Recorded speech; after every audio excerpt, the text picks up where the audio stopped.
और अब खबर सियासी बिसात की।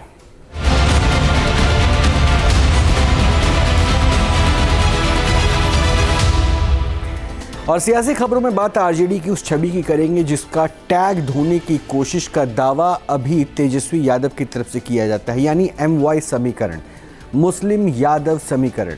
क्या वाकई तेजस्वी यादव जो कह रहे हैं इस टैग धोने की कोशिश को वो सही है, या फिर टिकट बंटवारे में जो तस्वीर आ रही है वो कुछ और है?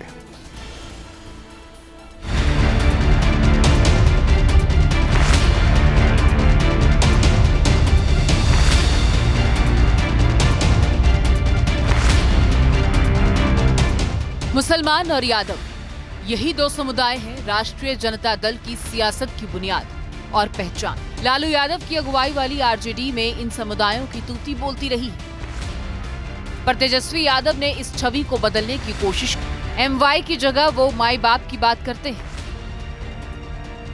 माई के साथ साथ बाप की भी पार्टी है।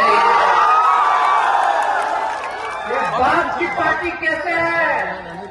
बी से बहुजन, ए से आज्ञा, ए से आधी आबादी और पी से पुअर, पुअर बता गरीब। तो ये सब A to Z वाले लोग हैं। सभी बहुजन आ गए, सभी अगला लोग आ गए, आधी आबादी हमारी महिला आ गई और सभी पुअर हमारे गरीब आ गए। ये माई के साथ साथ बाप की भी पार्टी है। पर क्या तेजस्वी जो कहते हैं वो करते हैं? क्या उनकी कथनी और करनी में अंतर नहीं? क्या उनकी A to Z वाली राजनीति का ये दावा सही है? तेजस्वी यादव की अगुवाई वाली आरजेडी क्या MY की छवि को बदल पाई है? आरजेडी का टिकट बंटवारा आखिर क्या कहता है? माई बाप वाले दावे की सच्चाई को समझने के लिए आरजेडी की उम्मीदवारों की लिस्ट पर गौर करते हैं। आरजेडी ने 143 उम्मीदवारों की लिस्ट जारी की है। आरजेडी ने 52 यादव जाति के उम्मीदवारों को टिकट दिया है। 18 सीटों पर मुस्लिम उम्मीदवार उतारे हैं और पिछली बार भी पार्टी ने 18 मुस्लिम उम्मीदवारों को टिकट दिया था। इस तरह से देखें तो पार्टी ने 143 में से 70 सीटों पर यादव मुस्लिम उम्मीदवार उतारे हैं, यानी करीब आधी सीटें मुस्लिम यादव समुदाय को दी गई।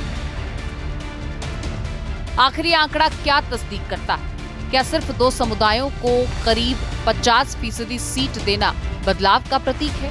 यादव और मुस्लिम समुदाय की आबादी बिहार में करीब 30 से 32% है। इस आबादी को क्या 50% सीट देना तर्कसंगत है?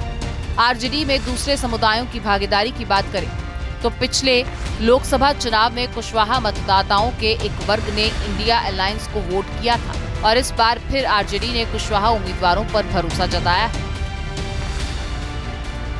पार्टी ने 13 कुशवाहा उम्मीदवारों को टिकट दिया है और 21 ऐसे उम्मीदवार उतारे हैं जो अति पिछड़ी या अत्यंत पिछड़ी जातियों में से हैं। बिहार में आरजेडी के प्रदेश अध्यक्ष मंगनी लाल मंडल हैं। मंगनी लाल मंडल अत्यंत पिछड़ी जाति से आते हैं।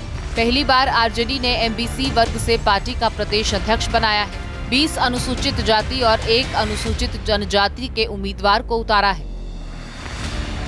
इस लिस्ट को देखकर तो यही लगता है कि सियासी मजबूरी की वजह से आरजेडी कोर वोट बैंक के साथ ही साथ नए समीकरण बनाने की कोशिश कर रही है। तेजस्वी यादव बड़ी जीत का दावा कर रहे हैं।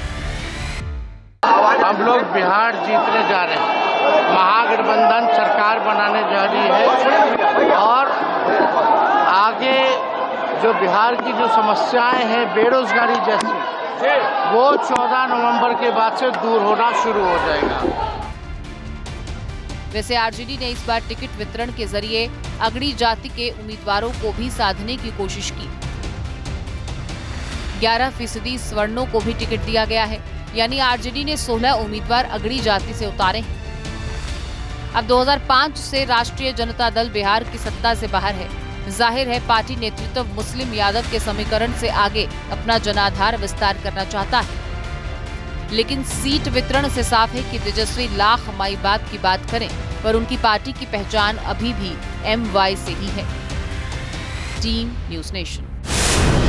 जहां भक्ति है हर शब्द में, कथाओं में छुपे हैं दिव्य रहस्य और ज्योतिष देता है जीवन को दिशा। धर्म से जुड़ी हर बातों को जानने के लिए हमारे चैनल स्तुति को सब्सक्राइब करें।